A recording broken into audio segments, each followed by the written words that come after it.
you to put your hands together. I really need you to put some effort in this because I know you're tired and you just ate some food and you're getting slumped there and everything. So let's really kind of go overboard and get loud in here as best we can and put your hands together for Courtney Scharf. Post-lunch, here we go. All right, we're talking about the 18 megatrends today. And that is actually made up of something that is a little bit more macro in nature. So let's zoom out just a teensy bit. So when my CEO, Jeremy, was writing his book, Better and Faster, back in 2015, one of the things in the frameworks that he came up with then was not only the megatrends, but actually the 6 patterns of opportunity. And a good way to think about the relationship between these and the megatrends is that these are from the top down. This is how, as a business, you would approach what's happening in the mainstream of your industry and looking to disrupt it. Now, this is great, and we run some incredible workshops putting these to use. But what is trickier, and arguably just as important to know, is what consumers are up to. So the megatrend matrix is made up of these megatrends that are enduring. There's 18 of them. They occur across all sorts of different industries. And instead of going away or needing to add new ones, what we find happens is that they either accelerate or decelerate depending on what's going on in the world. We are going through all 18 today, if you can believe it, so we better get started. All right, so our first pattern of opportunity is acceleration. So again, this is from the top down. And if you were a brand looking to apply acceleration, this could look like perfecting one thing about your brand.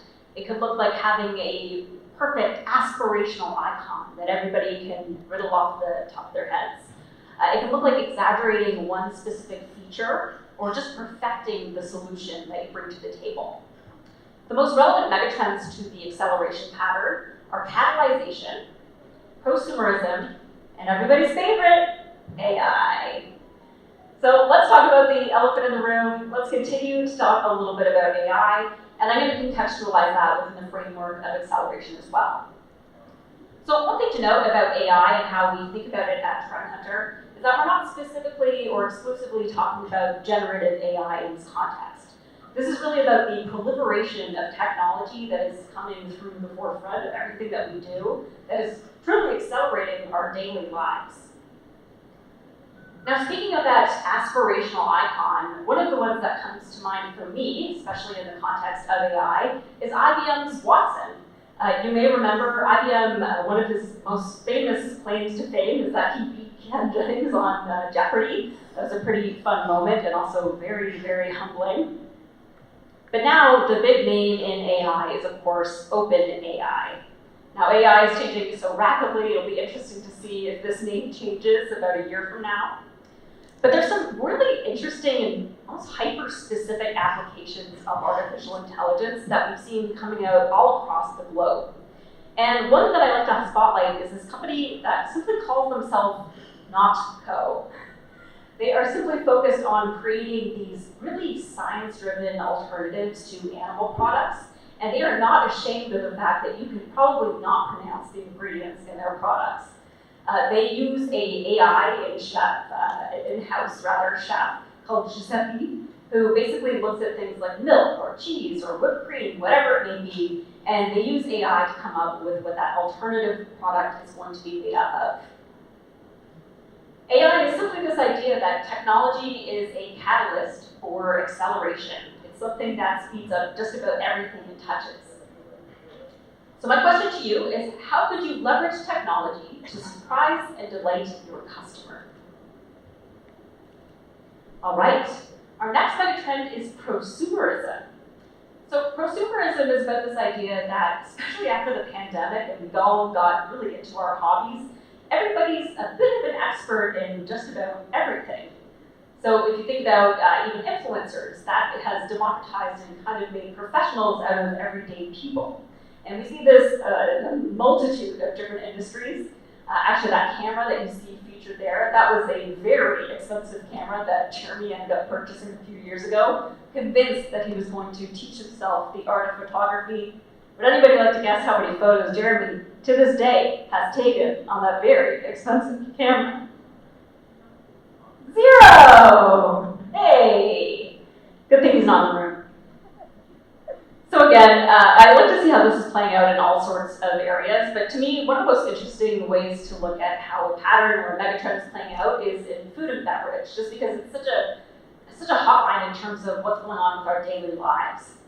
So this insight, DIY Iced, is just talking about the way in which our ability to make products at home that you would typically need to go to a coffee shop for has accelerated, both during the pandemic and even more so afterwards. Really, technology, in a way, is playing into this. It's empowering us to mimic the kind of things that we used to need to leave our homes to experience. Prosumerism, self-education, gives consumers a sense of control. No surprise that this was an accelerated trend during the lockdowns. How is your brand providing consumers with opportunities to develop themselves, develop their hobbies, become the best versions of themselves? All right, and speaking of becoming the best version of yourself, that is what drives this next megatrend of catalyzation. And once I call this one out, you will see it everywhere. So catalyzation is simply this expectation and this role that brands have started to play in helping us become the best versions of ourselves, whatever that means to each person.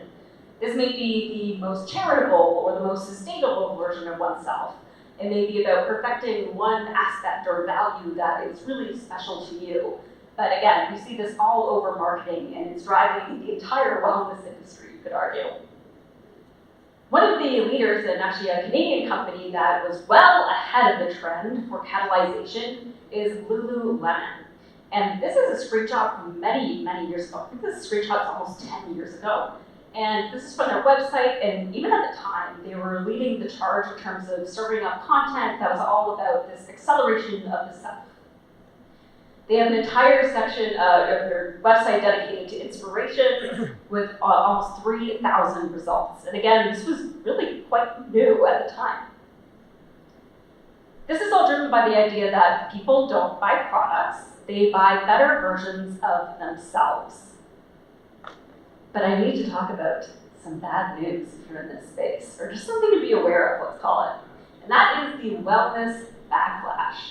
So over the past decade, we've seen wellness become almost like a parody of itself. You know, it's something that has become such an underlying driver of all sorts of lifestyle products, lifestyle services, lifestyle brands, that I would say the backlash was kind of an inevitability.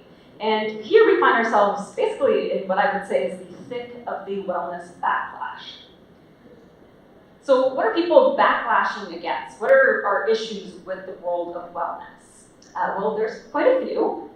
So the first is that many feel that the traditional approach to marketing wellness was a little bit more driven by shame rather than anything else. The next piece of the puzzle is that some of the wellness big brands out there, or some of the marketing, or some of the claims being made weren't necessarily scientific. So they didn't hold up to much scrutiny, and that is something that consumers are no longer tolerating. Thirdly, many felt that wellness was overpriced or was exclusionary to the point of being overpriced, which of course is kind of a shame because you want wellness and health to be something that is available to everyone. Now, nothing sums up the backlash against wellness to me better than this tweet. I am in love with this tweet. It never fails to make me laugh. And again, I think this is an extreme response to the wellness world, but that backlash, again, I feel like it was a long time coming, and now we're seeing how that's playing out. You see, one of the things that consumers have gotten a lot better at is understanding the difference between what I'll call self-maintenance and what I'll call actual self-care. So self-maintenance, you can think of things that are a little bit more shallow in nature, let's say. So this could be things like, getting your nails done or buying new clothing so that you feel better. There's nothing inherently wrong with these things, but in terms of their enduring help that they actually offer us, it doesn't quite hold up. Now, self-care is often something that is much harder to buy and something that requires a little bit more effort on our part. So this could be something as unglamorous as taking the time to do your taxes a month ahead of time, or sitting down and meditating for 20 minutes. Again, in food and beverage, one of the ways that we see this playing out is in this focus not only on functional benefits and ingredients, but on functional benefits like probiotics that are scientifically proven to make a difference. Again, there's a little bit more scrutiny that's informing the choices that companies are making in this space. Catalyzation. People want to feel good about the brands that they buy from. What might you need to update about your brand or your products to prepare for this wellness backlash? Okay, we made it through our first pattern. Now this is going to take us into reduction, which I love for its focus on omission and simplicity.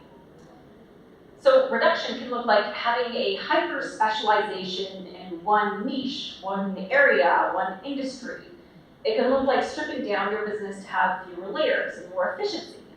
It can look like pitching to or switching to a crowdsourced model, or even pivoting to a subscription model.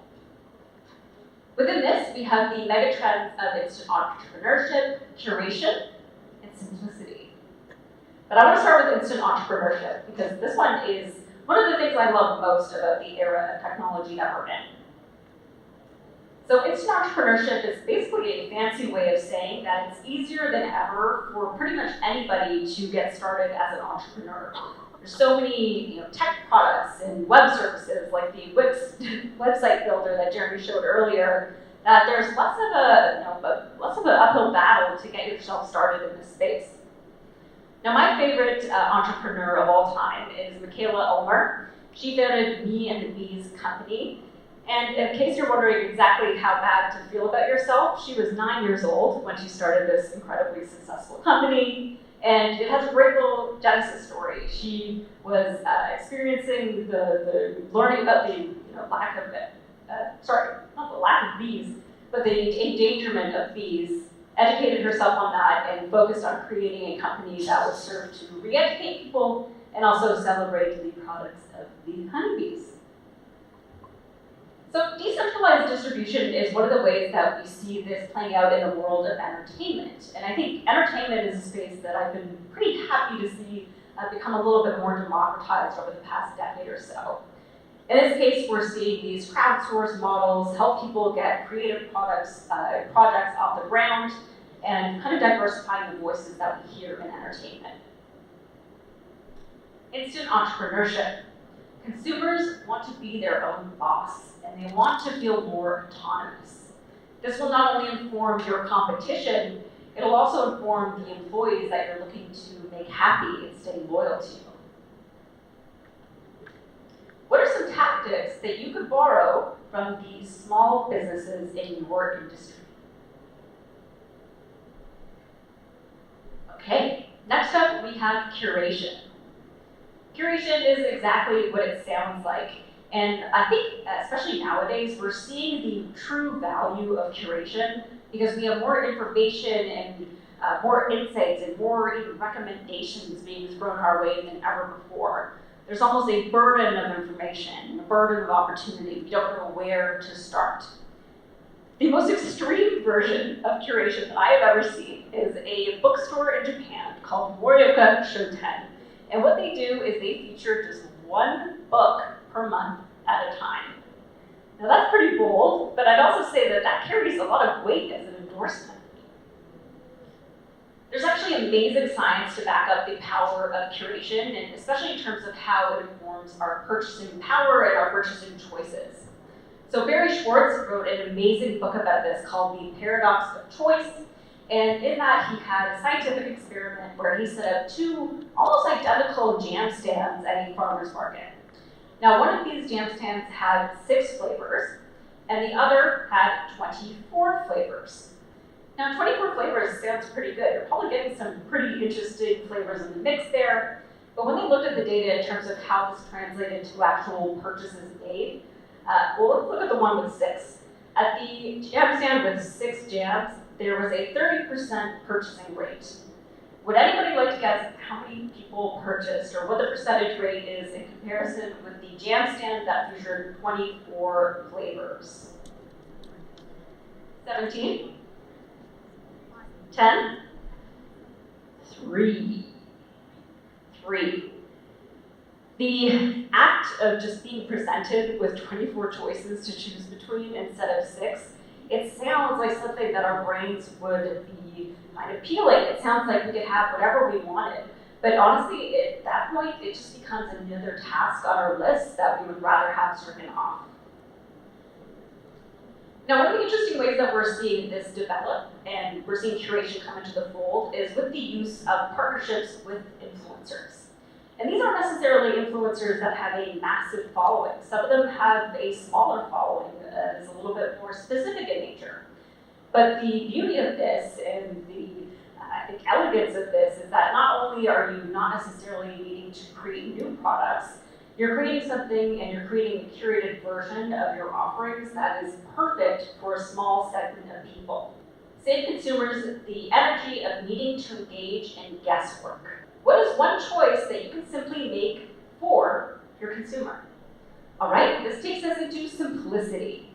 Simplicity is exactly what it sounds like. It's drilling things down to their simplest form and really focusing on what matters. And of course, we've seen simplicity and minimalism take many forms. We've seen it in fashion, we've seen it in CPG, we've seen it in beauty, we've seen it in electronics. I think you could make the case that Apple's entire strategy and their entire value proposition is focused on simplicity. And you also may have noticed that in the past couple of years, things were a little bit more complicated than ever before. Crisis creates both large-scale and hyper-granular difficulties. If you are anything like me, the past couple of years looked a little bit like this. It's been a tough ride, hasn't it? Again, another tweet that I find to be enduring. Nothing like retiring on the couch after a long day of being tense on the couch. To go fold is one of the ways that we see this playing out. Again, in really subtle and really interesting ways in the food and beverage space. This is the reduction of the actual takeaway packaging that we see in the world of food and beverage, specifically in food service. Simplicity is the power of omission. What is one aspect of your product or your service that could be simplified? Now we're heading into convergence, and this is one that I find really intriguing and really empowering. You're going to be meeting people from all sorts of different industries during your time here at Future Festival Dubai, and a lot of those co-created innovations and the genuine innovation that we see come forward through the networking that happens here is not by just talking to people in your industry, it's about those cross-category inspirations. So convergence can look like collaborations, it can look like co-branding, it can look like mashups, it can take many, many different forms. And within this, we have the megatrends of co-creation, of hybridization, and multi-sensation. All right, let's start off with a fun one. This is multi-sensation. Now, multi-sensation in this context really refers to the fact that as consumers and as people, in terms of our daily life, we are becoming used to having more and more of our senses engaged at once, no matter what we're doing.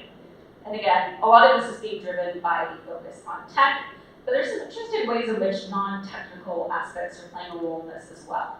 In-car XR is a really, I think, really bold and really interesting vision to what the future of the commuting experience might look like once we have a little bit more of that autonomous car technology figuring itself out. And basically, we're seeing this augmented reality and even virtual reality programming making its way into our commuting experiences, and in some ways taking place as the focus of our attention while we use these automobiles. Multi-sensation is about the idea that consumers want a fully immersive experience. And I'll issue a warning here. It's not necessarily always that the more, the better when it comes to being immersed. I've seen some really excellent examples of this being used by really hyper-focusing on one sense at a time. Sometimes that could be the sense of hearing, sometimes that could be the sense of scent. But mastering that is another way to tap into this without overwhelming the senses. How could you make touch points with your customer more exciting? All right, next we're going into co-creation. Now, when I say co-creation, I'm not just referring to working with other companies to create new products. This is also the direct involvement of your actual customer in creating the future of what it is that you offer.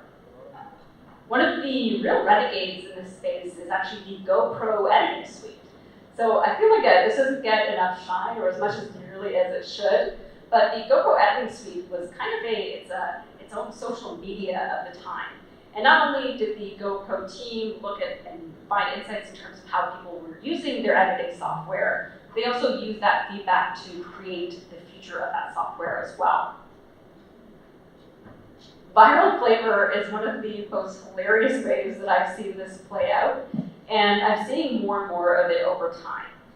So basically what we're seeing happen here is that there will be a food trend, it could be a sound, it could be something from TikTok, and companies will respond by coming up with these really almost last-minute updates to either existing products or limited edition runs of products that speak to whatever's happening online. Now again, this is really interesting from a branding perspective because it would be an absolute nightmare logistically to figure out. I have to imagine that a lot of the companies that have this as a core part of their strategy are setting aside a certain amount of money and a certain amount of effort and team members to specifically react to what's happening on social media. One of my favorite examples of this, and I still think this is so cute, is these little Belgian boys pancake cereal items. So what this came from was a TikTok trend where, again, this had to be during the pandemic because what else were we doing? People were creating their own pancake cereal by going to a pan and literally just like doing little pancakes that they would come together and create a little bowl of cereal with. As you can imagine, that's probably more fun than it actually, it sounds like more fun than it actually is in terms of execution. So this company hopped on top of that and debuted their own limited run version. People want to have their voices heard and their opinions considered. So think about the ways that you're inviting your customer in to play a part in the development of your brand. How would you more effectively solicit feedback from your customer base? And I even challenge you to ask yourself, how would you make this fun for them to take part in? All right. Next up, we have hybridization. So it would be tempting to think of hybridization as a mashup, right? It's two trends coming together. But we raise the bar a little bit higher when we're talking about hybridization at Trend Hunter. And specifically what it means in this context is that you're not only seeing two trends, two brands, two services coming together, but it has to do so in a way that actually creates a new version of whatever it is that was the originator of that trend. A Canadian example, again, is Frank and Oak, and it's funny to see how quickly this became the norm in the world of retail. What they were doing back in the 2010s, which was kind of crazy at the time, is that they had this menswear store. It was a typical retail store, but they also had a place where you could buy coffee, a little cafe in the front of the store. And they also had a barber shop at the back of the store. This, again, was absolutely bananas for 2015, and it's just crazy to think about how normal that multi-use retail space has become. Treatment makeup, again, another interesting way that we've seen this come together. This is basically the mashup of different ingredients and different benefits that you see not only from the makeup space, but also from the skincare space. And again, in that process, they're creating an entirely new product category. Layering ideas to broaden appeal is what hybridization is all about. And indeed, you can use this as a way to reach a new group of people, a new market, a new audience. What's one outside industry that you'd like to tap for inspiration? Okay, that takes us through convergence. Now we're going into cyclicality. Cyclicality is about this idea that what goes around comes around. And if you've been looking at trends for long enough, you know that everything eventually makes its way back into the mainstream, just in slightly different formats and with a slightly different edge to it. This can look like tapping into retro trends, generational trends, seasonal trends, economic trends, and repetitive cycles. Within here, we have naturality, nostalgia, and youthfulness. Let's talk about naturality. So naturality is where we see the majority of sustainability pieces coming into play. It's what drives our need to want to only eat pronounceable ingredients or to know where our food comes from. And I think as the world becomes more technical and more advanced in nature, our desire for naturality only grows in relation to that. And a wonderful example of this, this is out of Brussels. There is a wonderful little restaurant there called Wild and Root, where, talk about farm to table, you actually go to the bowl of living herbs and you cut off your little garnish for yourself. 80% of consumers say that solving society's problems should matter for most brands today. And this is a number that we only expect to climb, especially as Gen Z's influence grows stronger. 60% of millennials and Gen Z plan to buy from businesses that positively impacted their society and their world during the pandemic as well. So basically, as consumers, we're demanding more from the companies that we patronize. Ice Cream Upcycled sees one of the ways in which this has evolved in an interesting kind of format. So instead of upcycled being a bit of a dirty word in a way that we kind of write off maybe a new innovation or new product or sell it at a discount, instead, not only are we seeing these upcycled ingredients used in premium products, but it's actually a selling point to perhaps sell that product at an even higher price point. It's becoming aspirational in nature. Naturality is the idea of protecting the environment to ensure a better future. How can you help your customer reduce their carbon footprint? And how can you prove that you're helping them do it? Next up, we have a fun one. We're going to talk about nostalgia, which it feels like is almost overwhelming, especially in the entertainment space today. Nostalgia is something that becomes all the more prevalent and all the more popular, especially during times of crisis like we've seen in the past decade or so. Anybody remember the 2016 Pokemon Go launch? Yeah, it was a wild time. And even though that may not have been an enduring trend that we saw occur over time, it hit at the exact right time for the exact group of people that it was targeted towards. These were millennials dealing with a lot of political anxiety, a lot of things that were worrying them. And this was something that actually got them to go outside and socialize with people. It's no wonder it was such a success. And like I said, nostalgia is all the more prevalent as the world becomes more chaotic. The more out of control we feel, the more we idealize and the more we crave simpler times, quote unquote. Now that doesn't mean that the way that we're remembering things is necessarily accurate, but nostalgia is kind of a very powerful tool in order to feel comfort and in order to feel centered again. A wonderful way that I've seen this play out in the world of food and bev is with all sorts of collaborations, but specifically bringing back nostalgic food and beverage, which is one of the clearest and most direct ways to tap into these positive feelings. For example, right here we have the Dippin' Dots by Icy collaboration, and there are a slew of different examples that I can pull up here from that space. Nostalgia, tapping into fond memories from the past. It could be through traditions, or it could just be by making your product or service a little bit more playful. What's a way that you could use nostalgia to help people find a sense of calm? Okay, next up we have youthfulness. And ironically, this is not being driven by the youngest members of our society. It's actually being driven in large part by the baby boomers and how they're looking to redefine what it means to age. This is about the fact that the world in general is becoming a lot, honestly, like sillier. The world is becoming more youthful, more playful, and you see this in the marketing of all sorts of products, be them tech products or food and beverage products. Now, speaking about that baby boomer generation, 70% of those 55 to 59 are still in the workforce. And one of the things that I find most interesting is to look at how products that are typically associated with aging, so something like Ensure or something like Slim Fast, are really being redefined and almost adopting this millennial aesthetic to make them more appealing and a little bit more aligned with how the baby boomer, for example, looks at aging. So, like I said, this is a product that's quite similar to Ensure, but the way that it's marketed and branded is a far cry from what you would typically see in that space. Age is being redefined in today's society. How could you better appeal to seniors' desire to redefine aging?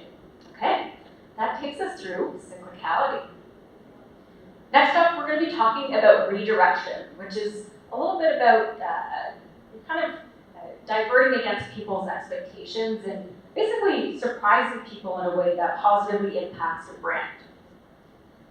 Some patterns within a redirection are refocusing, could be about redirecting.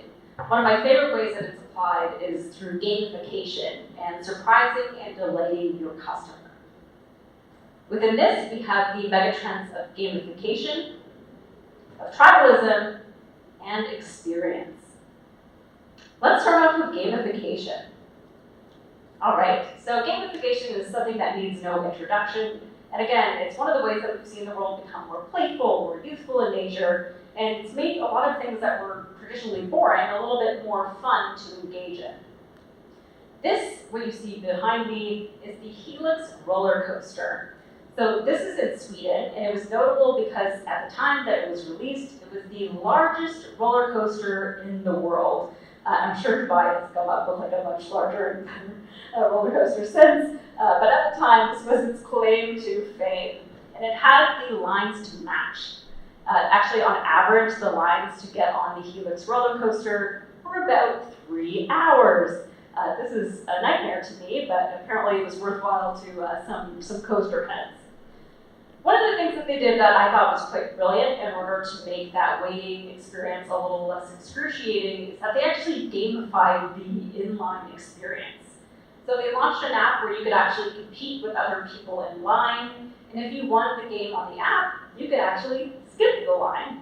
So again, kind of creating a fun game within a game while you endure what would otherwise be a pretty miserable experience. That work to actually not only get you engaged in terms of having a gamified experience, but to actually give you a better outcome in terms of the way that you think about yourself, or the way that you manage your emotions.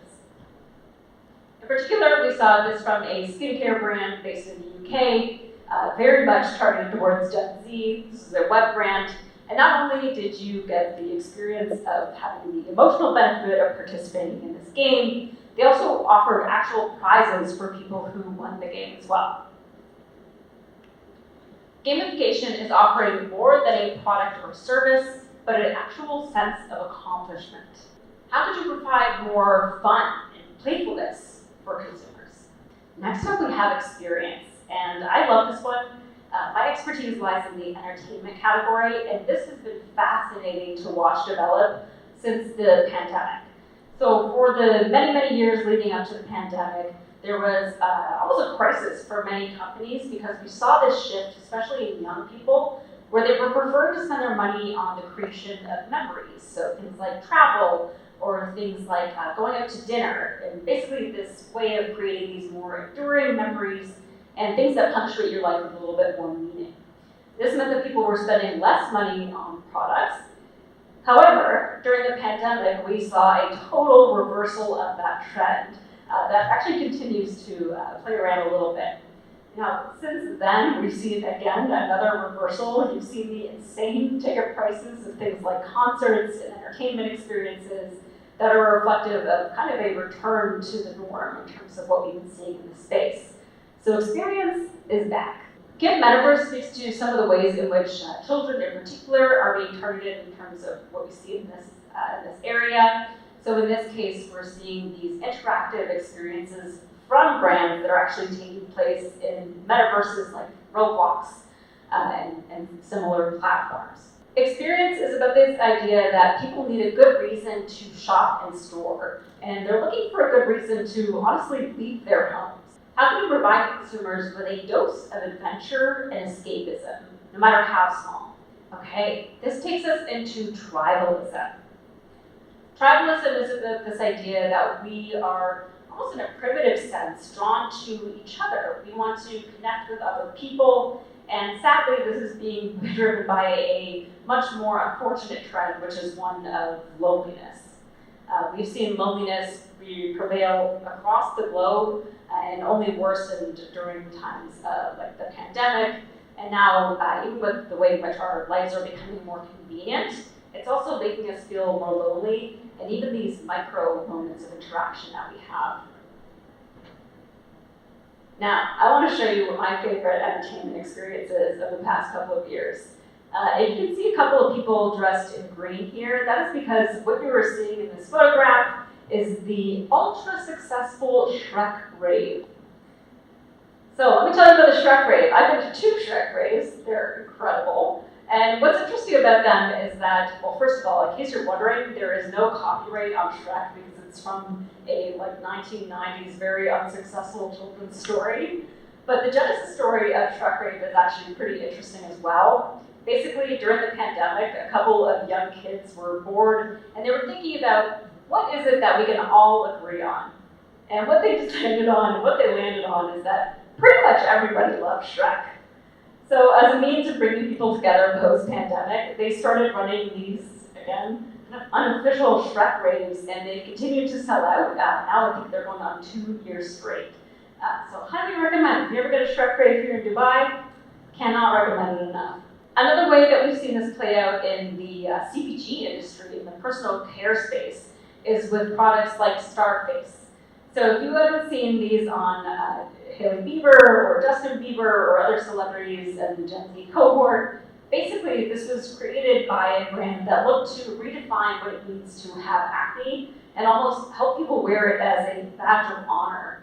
So instead of having these pimple patches that would disguise your pimples, they would instead put on gold stars. They had Hello Kitty versions that, again, kind of not only made you feel empowered and trying to change your relationship to your problem skin, it also created a signifier of belonging to a group that was in the know about this kind of thing. Tribalism is about the idea that people want to connect with each other in an authentic way. And we have a primal drive and need to do this. If there's any megatrend that I can bet on and promise you will be enduring, it's tribalism. How are you bringing people together? That takes us through redirection. Now we're going into our spiciest pattern of divergence. Divergence is all about subverting people's expectation and basically doing the opposite of what people expect. This can look like tapping into things like personalization or customization. It can look like creating things out of status and belonging. And it can look like generational rebellion as well. Within here, we have the megatrends of authenticity, personalization, and many-to-many. Let's start off with personalization. All right, so personalization is something that we've seen evolve, and I would make the argument that we're seeing personalization come to a peak where it's kind of a baseline expectation for what we expect of a company when we patronize them or when we take part in the service or the experience that they provide. It's no longer something that's necessarily special about a company, it's just something that we expect. One of my favorite and no doubt creepiest examples of this is from TAM Airlines, and this is from when Facebook was really big, so they were well ahead of the curve here. Basically, when you bought a ticket on TAM Airlines around this time, you could opt in to have a more personalized experience by giving them access to your Facebook page. Now, what would happen if you were like my friend Nathan here, you would get on board and in the seat pocket in front of you, you would find a personalized magazine printed out with your images and customized with recommendations for the city you were traveling to based on what it could learn about you on your Facebook page. This leads me to a new concept, not a new concept, but maybe a new term I coined recently, which is ROC, kind of like return on investment, but instead a return on creepiness. If you are going to be asking people for their data, I think it's worth asking yourself, what are they actually getting tangibly in return for that admission and for that participation in what you're offering? Return on creepiness. One of the ways that I've seen this play out most prevalently is in the health and wellness space, rather. So when I talk about the wellness backlash and that focus on scientific customization, this is a perfect example of a company that's fighting back against that trend. So instead of having these generalized supplements, what this company actually does is look specifically at your data, and they offer food recommendations and supplement recommendations that are specifically fed off of your data that you hand over to them. Again, that personalization is a way of building credibility where it may be a little bit overlooked. Personalization is this idea that a custom item or experience establishes trust and connection with consumers. What opportunities for personalization could be integrated into your brand? Okay, next up we have authenticity, the ever elusive authenticity. Like many of our megatrends, this is driven by a scarcity of where we see this playing out in the rest of the world. So as social media becomes more filtered and a little bit more separated from what we experience in our day-to-day lives, this desire and the value that we put on something like authenticity is driven all the higher. Now, there's a number of examples of the world of authenticity playing out, but one of the most divergent and, in my opinion, disruptive examples of this is from a company called Go Hard World. So Go Hard World is not trying to be the next IKEA, and they're not really trying to achieve the same scale as something on that level. But what they are doing is they're creating basically a space for weirdos in the dining space. So they sell really niche products, a lot of them inspired by vintage items that aren't looking to mix in with your everyday items. They're not looking to be classics. They sell really hilarious things like a chandelier that's made up of what looks like eggs, or really quite surrealist and bizarre tablescape designs. Modern definitions of what's real are ever evolving and becoming much, much more difficult to achieve. What aspects of your brand can be more transparent? We find ourselves at our last megatrend, many to many. Many to many is simply about this idea that there are more voices in the mix and more brands and more choices available to consumers than ever before. Again, this has been driven in large part by social media, but also the megatrend of instant entrepreneurship, which we spoke about earlier. Again, one of the defining companies in this space is Glossier. Glossier is now widely available in Sephora, but if you didn't know about its genesis story, it was actually created out of an online blog where the owners of that blog harvested the comments for what people felt was missing in the world of beauty and created products that look to help solve that problem. Small businesses are having a bit of a good time, I'm happy to say, post-pandemic. And this is something that was born out of the pandemic because people were concerned about the small businesses that really make up the look and feel and kind of the heart of their neighborhoods. So why do people support small businesses and why do we see this continuing to endure? Well, consumers want to support a local community. A lot of the time supporting these local businesses is more environmentally sound. It positively impacts their local economy in a way that's really visible to them. And a lot of the time they're perceived as being more trustworthy as well. An amazing example of this is from, actually this is out of Toronto, and I've given it a whirl, so it's actually good. But this is from the Cookin' app. And basically what this is Uber Eats, except the person who is cooking your meal is in a restaurant. It's a chef that specializes in a cuisine of their own, that is from their own heritage, and it's basically home-cooked food available on demand.